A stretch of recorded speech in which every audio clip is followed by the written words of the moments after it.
5 things that will tell you that you're a boss in business, okay? Whenever people tell me they're a boss or a CEO, they got it going on, I look for a couple of things, okay? I got 5 on my list here, but there's a lot more things I look for, but it's mainly these 5. So the first thing I look for, and it's gonna sound weird, 2 phones. 2 phones, always 2 phones. You gotta have 2 phones if you're a boss in business. You gotta have one for the family and one for the business, okay? That's actually what it's for. One of your phones, especially as like a content creator, I have one phone that nobody really has a number to besides my family, and I use this for emergencies, but I really use this to record content, go on lives, that kind of stuff.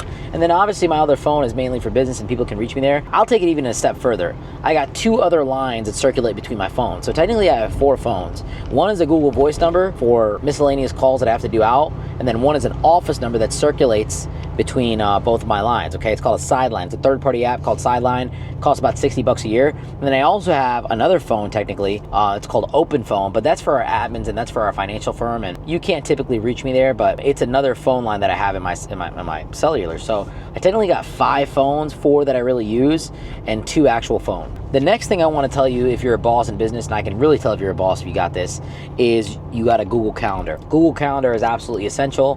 Man, I don't know a lot about Apple Calendar, but Google Calendar is where it's at. If you got a Google Calendar with the Zoom integration, I can tell you're a boss because you're about your lifestyle, you're about your meetings. That's absolutely essential. Bonus points if you got something like Fathom that can record stuff. Read AI is another one. If you got one of those, that means that you're a boss and you're on top of your meetings. Third thing to tell, if you're a boss in business, okay? Collar shirts, polo shirts everywhere you go, okay? You got to be ready for business, but you always have a spare change of clothes, okay? So I always recommend the collared shirt. I always have a black collared shirt or a white collared shirt, really plain colors. I could tell that someone's about their business with this kind of stuff. Or honestly, even just a black t-shirt or a white t-shirt, white dress shirt, black dress shirt. Really simple clothing that's either black or white. I can tell, okay, this guy makes money. This guy's about it. This guy's serious. I was sitting at a bar the other day. A buddy of mine was introducing me to someone, and this guy had a really simple white shirt on, old dude, and you know, he was worth $500 million. Okay, I'm not gonna say who it is, but a buddy of mine introduced me to him, and I'm like, man, that's crazy. And it just goes to show that, you know, the simpler you look, typically the more stuff you got going on, and you have to reduce your decisions in the morning on what you're gonna wear. And it's simple to just have, I have a bunch of black shirts like this, I have a bunch of white shirts, and white collared shirts, white dress shirts, white t-shirts in general.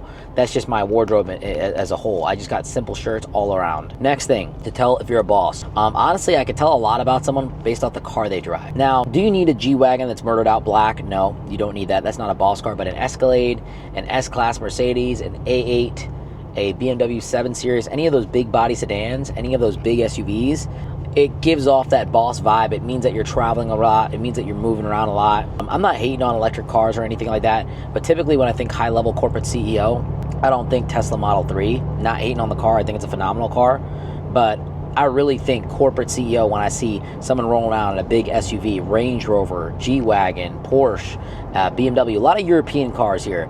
And look, you want to talk about boss, that's one thing. Now, if you're a billionaire, if you're a high-level billionaire, it's the Lexus 600s.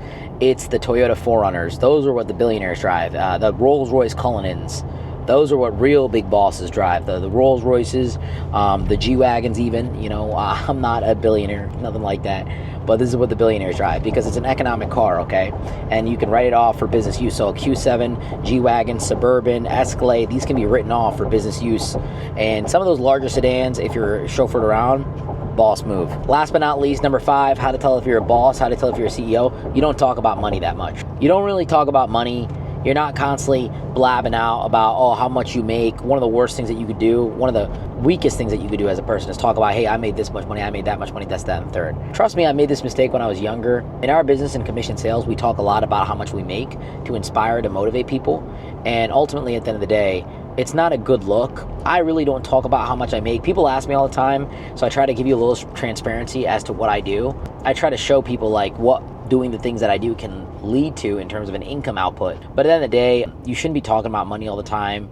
You should be talking about how to make money and leveraging resources and putting things together, doing things with the cash flow that you have, but you shouldn't necessarily be talking about like, oh, I made this much money today, I made that much money today. It's good to do in the entrepreneurial aspect when you're building up, but high level CEOs, big bosses, they don't really talk about how much money they're making. They just talk about how their business is doing. They talk about it doing good or bad or so on and so forth. I talk a lot about how our business does, but I don't really talk about how much money I'm making from the business, which is a whole different aspect, because people pocket watch me and you're going to get it wrong, okay? You're going to get it wrong as to what I make, because I make a very different percentage per each business I'm in. Just because my business does a certain amount of money, let's say it does millions of dollars a month, does not mean I necessarily pocket all of that money.